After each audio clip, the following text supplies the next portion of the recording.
උසස් පෙළ බයෝමැත්ස් කියන විෂය කාණ්ඩ ඔච්චර අමාරුද?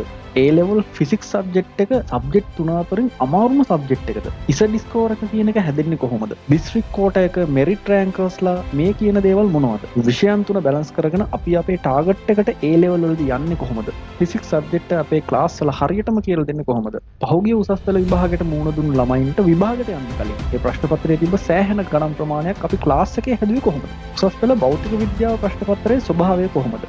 මේ ඔක්කොම අපි කතා කරමු මාර්තු 28 වෙනි සිකුරාදා උදේ 8:30ට අපේ ආරම්භක සම්මන්ත්‍රණය. ෆිසිකලි එන ළමයින්ට කුරුණෑගල විනෝන් ආයතනයට එන්න පුළුවන්. මහනුවර සහ ඔන්ලයින් ළමයින්ට Zoom ඔන්ලයින් ඔස්සේ සහ YouTube live ඔස්සේ සම්බන්ධ වෙන්න පුළුවන්. මතකනේ දිනේ වෙලාව.